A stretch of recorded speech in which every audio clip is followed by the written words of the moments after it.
Roger Williams University is hosting a crisis management seminar on May 3rd at their Providence campus. Crises, whether a natural disaster, cyber attack, or financial instability, can have severe repercussions if not handled properly. This is where crisis management plays a pivotal role. Join Roger Williams MBA students and expert speakers to learn how to prepare for the unexpected. The program is totally free and open to the public. You can register online at rwu.edu/events/crisis-management-symposium. With the increasing legalization of cannabis across the country, including most recently Rhode Island, the cannabis industry is growing at a rapidly accelerating pace.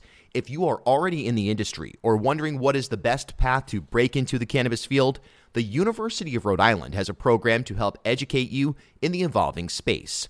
Fully accredited by URI's College of Pharmacy, the online certificate program covers topics related to product development, chemical analysis and testing, and patient and customer therapeutics. The next application deadline for the spring 2023 semester is November 29th, and courses start on January 10th. Join them at 2 upcoming info sessions and learn more at uri.edu/online/cannabis or call them at 401-874-5280. This is the Bartholomew Town Podcast.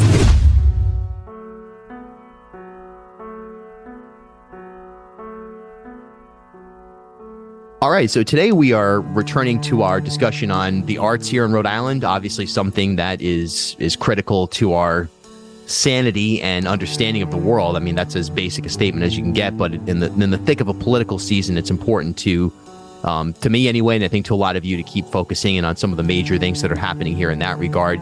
We welcome in Daniel Bernard Roumain, also known as DBR, for a discussion on The Telling, which is described as a new collection of original live works by the renowned Haitian-American composer, violinist, and activist. Through instrumental solos, dance, and chamber music, the artist reflects upon and responds to the forces of crisis and communion in our lives, telling stories of our anger, anguish, and enduring hope. Surrounded by singers, dancers, and strings at Providence's majestic Waterfire Arts Center, how can we, the living, honor the lost? And we welcome Daniel today to the program. Thanks for joining us. Hey, thanks for having me. Pleasure. Yeah, real pleasure. This coming up on September 29th at 8 o'clock at the Waterfire Arts Center. So tell us about your background and, your sort of artistic journey to get to the point where you are today with this presentation that's coming up. Well, I was born in Skokie, Illinois. Lived in Chicago till I was about 5, moved to South Florida about 5 and a half, started playing the violin. Started composing when I was about 6. Started picking up other instruments around 7, 8, or 9. Started jamming with friends around 10. Went to a performing arts high school. Went to Vanderbilt University, University of Michigan. Found my way to New York. Early 1997. Actually, January 1st, 1997, in Harlem. And started, grinding it out. Mm-hmm. Young, I was in my 20s. I was in New York City. I was in Harlem. And, the whole geographical journey from South Florida to New York wasn't easy. And then navigating New York for, 10 odd years also wasn't easy. It took me about 10 years to make what I would call a good living as a composer, as an artist. Particularly, had very long hair, had black fingernails. When I was combining hip hop music with classical music, I mean, it was, ridiculous. The premise, seems so novel now, but back then it was different. Mm-hmm. Took time, a lot of days when I wanted to quit, quite frankly, and a lot of stories to be told. And that's the thing, everyone has a story. So the telling really has to do with the telling of stories, the telling of stories of sacrifice, survival, uplift, sorrow, and I hope surprise, and I think the best art is in some ways reflective or self-reflective in that, when I'm talking about my journey, I hope it conjures up for the listener their journey. Where were you when you were 5 years old? What were you doing when you were 9 years old? So much of my story is directly tied up with an instrument or music. Yeah, and music and performance in general and art in general serving as a mirror, not only, you think about the mirror to society and what's happening in a given moment or looking back historically, but also, it goes equally into you, the artist, and your story and your journey can become a, not, some people would describe it as an inspiration. That may very well be true, but it's also sort of a roadmap for people as they try to understand where were they when they were 5, and how well do they now reflect on that period, or what sort of experience can parallel being an artist in New York in your 20s with black fingernails and trying to figure out how to get from one day to the next. Yeah. And, there was a racial component to it that I'm still unpacking, as they say, still wrestling with. I grew up in a place that was very culturally diverse, but also very racist. Margate at the time was, I'm sure, predominantly white, and not just predominantly white, but we would say that it was predominantly conservative. And I went to a middle school and a high school that was, this is South Florida. It was exceedingly diverse. I mean, it wasn't just black people. It was Bohemians and Jamaicans and Haitians. And, it was degrees and variations of blackness and very different cultures, some West Indian. But all of it, always the potent potential for violence.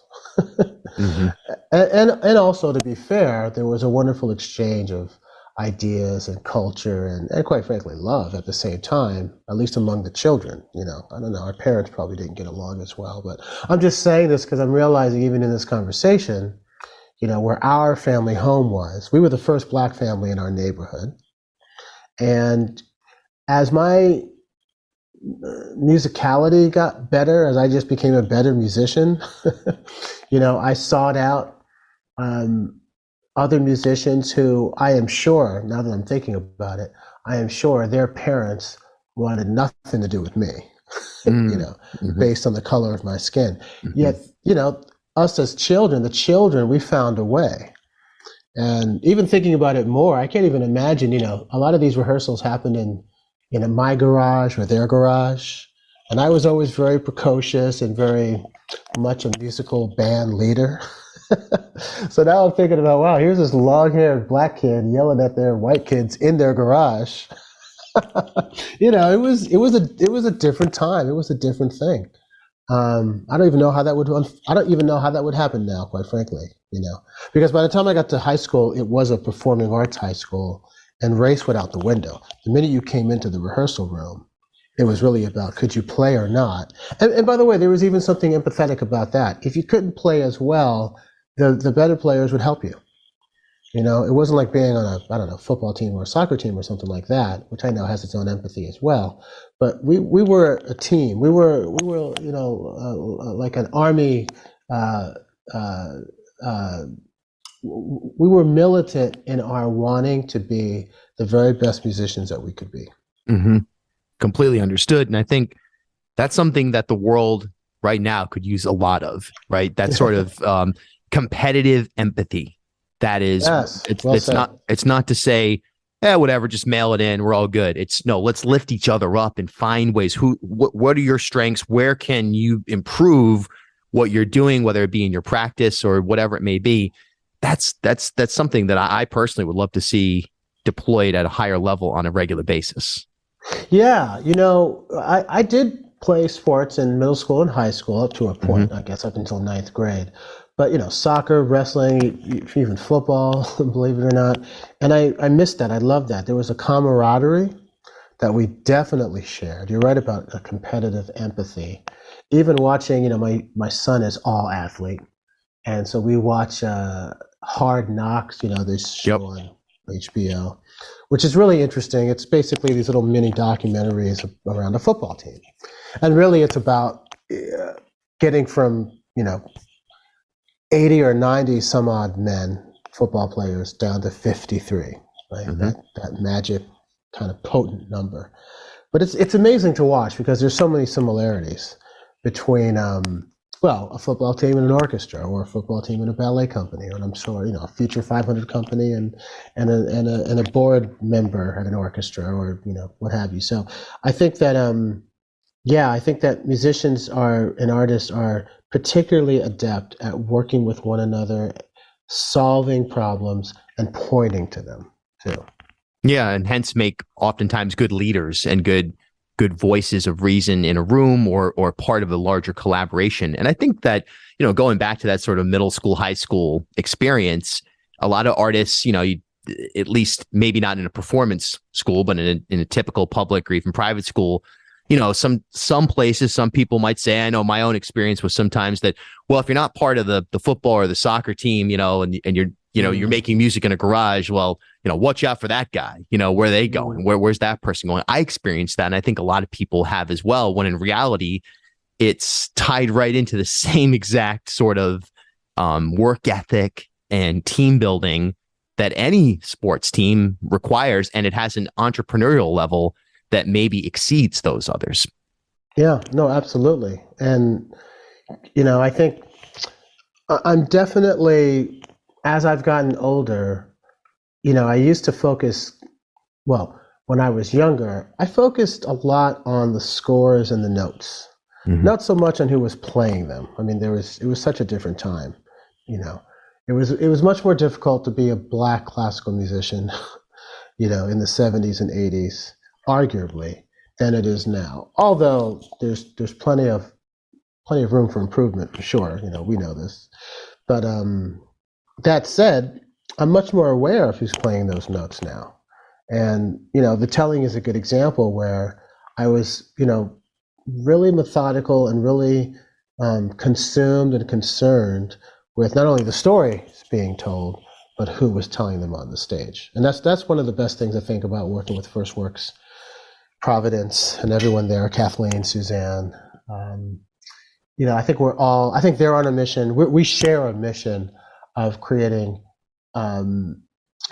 important work that is focused on what is happening in our civil discourse and communities, and framing the big conversations of the day. Yeah, absolutely.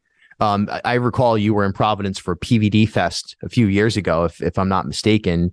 Yep. What's your relationship like with this city? This is an artistic city, and our mayor calls it the creative capital.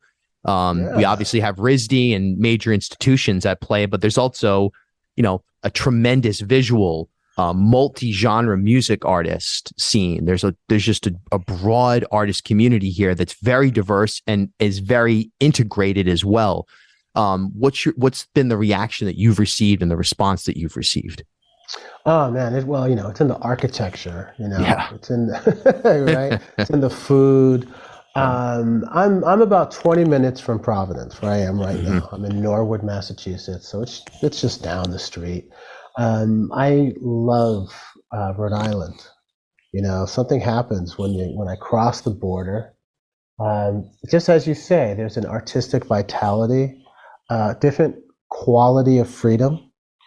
There are problems. We have to be honest, right? Sure. And that geography, that architecture I'm talking about, it's very clear where the lines are drawn.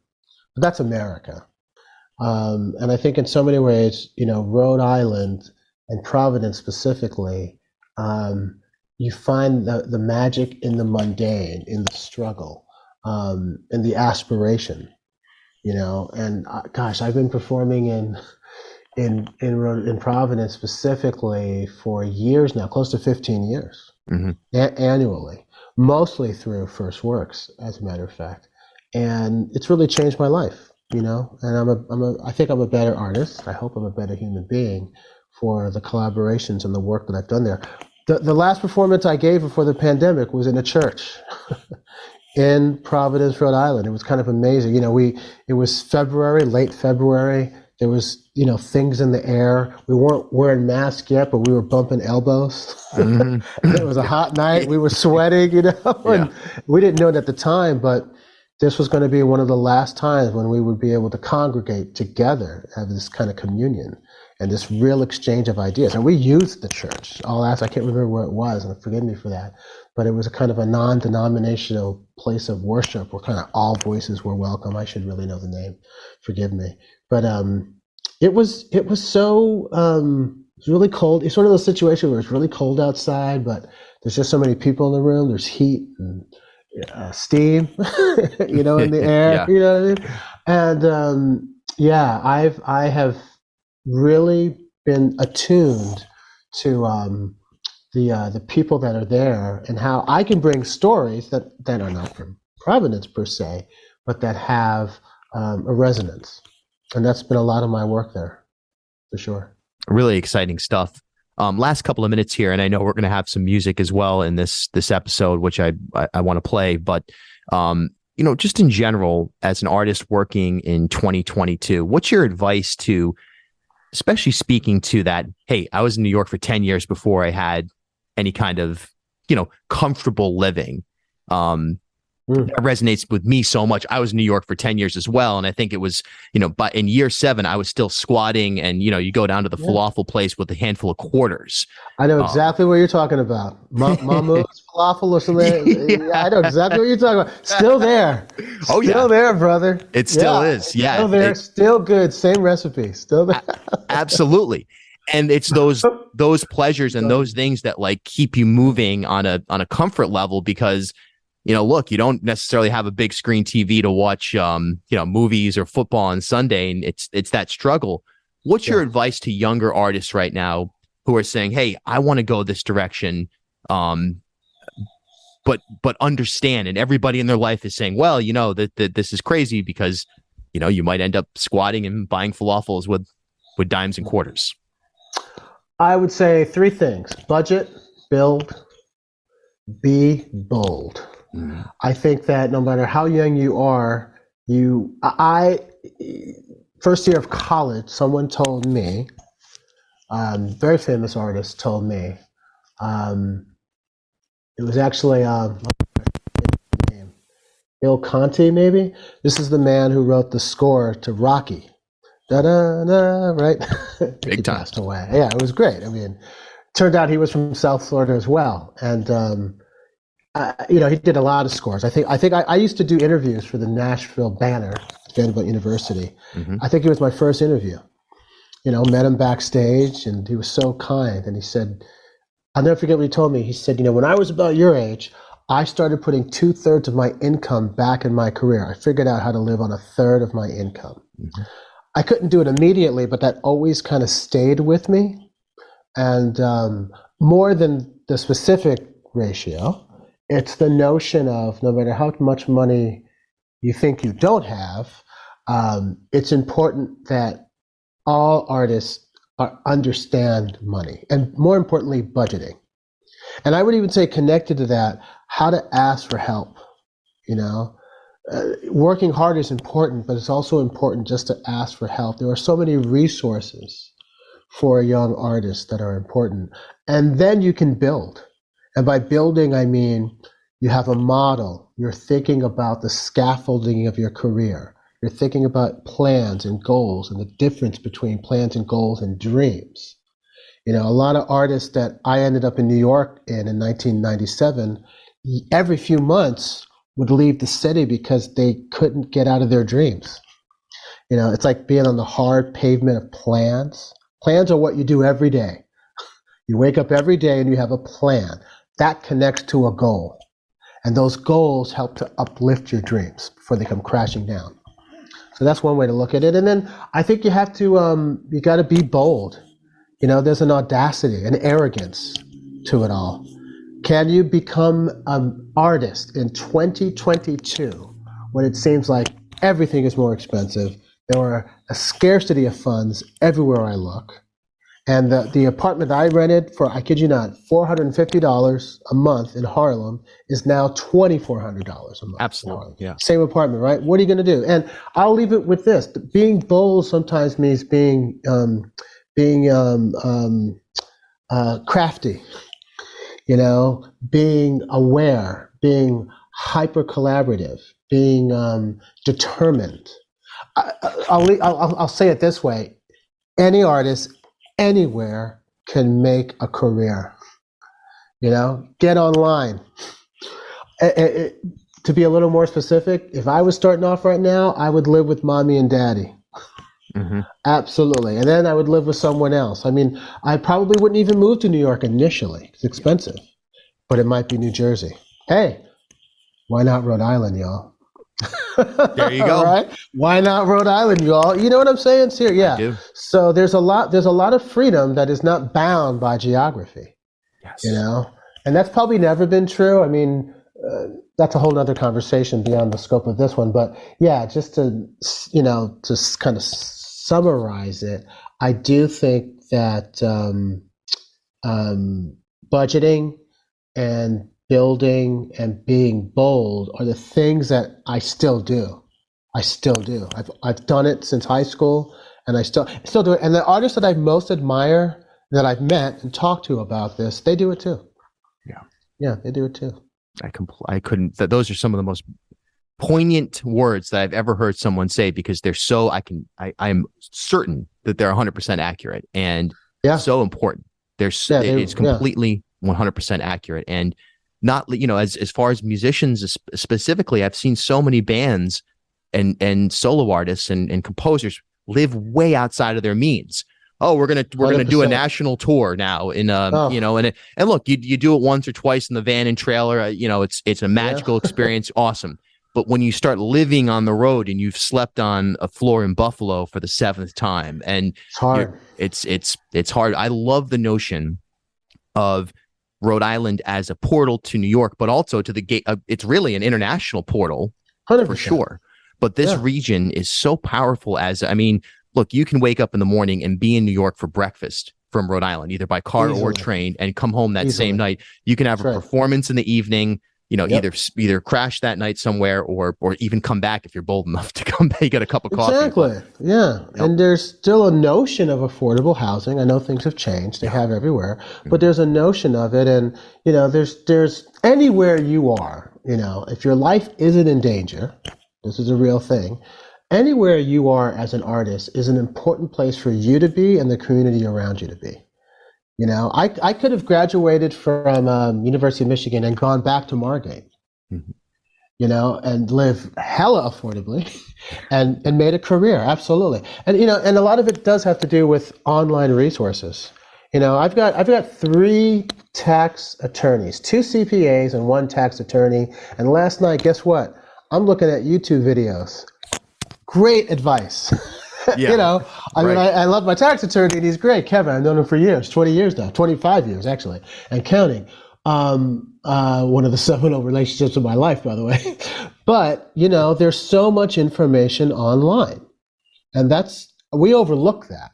Volunteer lawyers for the arts, there are so many resources for musicians and artists, and I'm spewing this out, but I would say, one takeaway is not to overlook what used to be the Library of Alexandria is now the Library of YouTube, I think, and online resources for free are there. And, I'm always amazed at how so many people have taken the time, not just a posting or, a text, but to really take the time and talk you through things online. It's extraordinary. And, it's something that we have to keep reminding ourselves as a community of artists. There are a community of artists who are really consumed with everything that I'm talking about, that have recipes for success that they give out freely online. Yeah. So I don't know if that's helpful or not, but if I was starting out again, I would get the cheapest computer I could, steal internet from your local cafe or McDonald's. Yep. It's free. Yep. And start the process. You do a little bit every day, and you're building. So that's why I keep using this word, building. You have to think almost architecturally. Forget about being an artist for a second. Where do you see yourself in a year, 360 some odd days, 365 days from now, or maybe 364 days to be fair? Where will you be? And can you articulate that? And even if you're wrong, I always say this, even if you're wrong, at least you have a destination. You have a roadmap, Yeah. Yeah.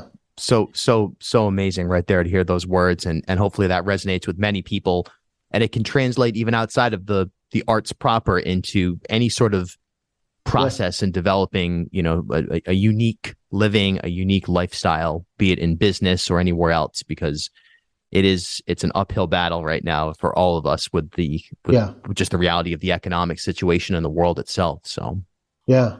And with that, just as you said that, my response would be, there are 5 words that, just as you said that, I thought of, I try to think of what's my essential sentence of the day. This would be my essential sentence of the year, Bill. Can you please help me? Mm-hmm. That is so hard for artists to say. I would say, particularly as a cis Black man, I think men are particularly have a weird relationship with their own ego. But if any artist can get comfortable with saying that and actually say it to one other person, you'd be amazed at how help is on the way. We are a nation, believe it or not, of great generosity, of great brutality, I know, but also of great generosity. So to your listeners, let's make that part of our exercise and regimen of the day. What are you saying? What's the hardest thing to say? And in some ways, I think for young artists, because, we're also a culture that really rewards success, can you please help me is also a good way to start. Just ask for help. Ask for help. DBR with the telling coming up. I mean, that's on that note. There it is. There it is, man. There it is. All you need to know. That's it. It's coming up September 29th at the Waterfire Arts Center. That's 475 Valley Street here in Providence, and tickets are available. This is actually a PVDFest Happening, free with a pay what you choose option. That's amazing. That's so that the gatekeeping coming down, and FirstWorks is just such an amazing organization here in Rhode Island. I'm so fortunate to have them. So. Stumbled upon one another in that elevator, everything changed. May 31, 1921, 18 eyes, a white mob engulfed with white rage.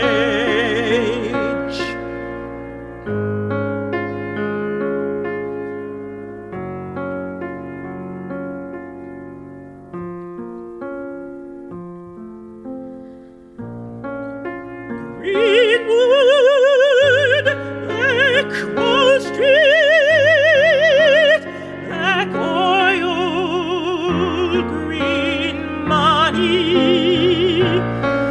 A young man, Mr. Holland, a younger woman, Miss Page, stumbled upon one another in that elevator. Everything changed. May 31, 1921, 18 eyes, 18 eyes, a white mob.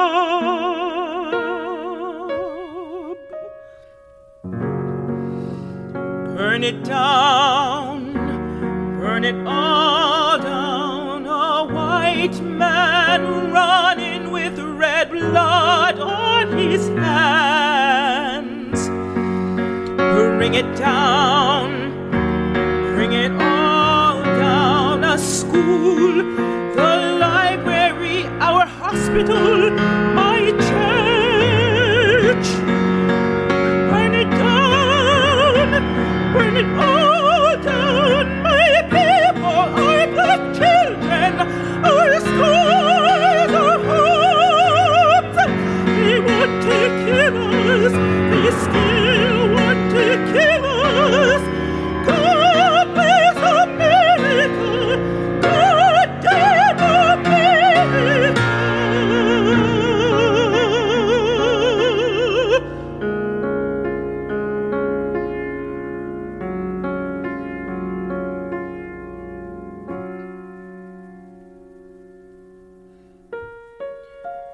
Burn it down, burn it all down.